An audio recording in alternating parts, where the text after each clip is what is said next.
মানুষকে ঠকিয়ে জান্নাতে যাওয়ার আশা করতেছেন? ভালো, আপনি ধরে নিয়েছেন সৃষ্টিকর্তা দয়াবান, তিনি আপনাকে মাফ করে দিবে। কিন্তু মনে রাখেন, সৃষ্টিকর্তা কিন্তু ন্যায় বিচারক, হয়তোবা আপনাকে সহজে ছেড়েও দিবে না। কারণ যে সৃষ্টিকর্তা আপনাকে সৃষ্টি করছে তিনি কিন্তু আমারও।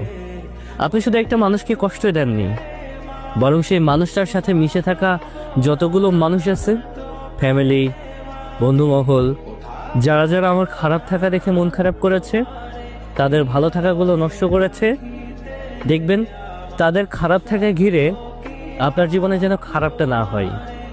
আর এত কিছুর পরেও আমি চাই কি জানেন, আপনার যেন ভালোই হোক। কারণ যে মানুষটাকে আপনি এত করে চাওয়ার পরেও খুব বাজেভাবে ছেড়ে দিয়েছেন শুধুমাত্র আপনার নিজের স্বার্থের জন্য, মনে রেখেন সেই মানুষটা কিন্তু বোকা ছিল না, বরং সেই মানুষটা ছিল বিশ্বাসী। সে আপনাকে বিশ্বাস করছে, অ্যান্ড সেই মানুষটা আপনাকে তার নিজের জীবনটা উজাড় করে ভালোবেসেছে। আপনি ভাবছেন আপনি আমাকে ছেড়ে দিয়ে সুখে আছেন, মানে আপনি কাজটা ভালোই করছেন। কিন্তু আমিও চাই, বিশ্বাস করেন, যে আমার দুঃখগুলো ঘিরে যেন আপনার জীবনে দুঃখ নেমে না আসুক।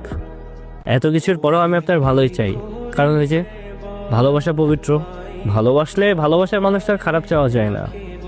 যারা চাই তারা হয়তোবা তাদেরকে ভালোবাসতে জানে না।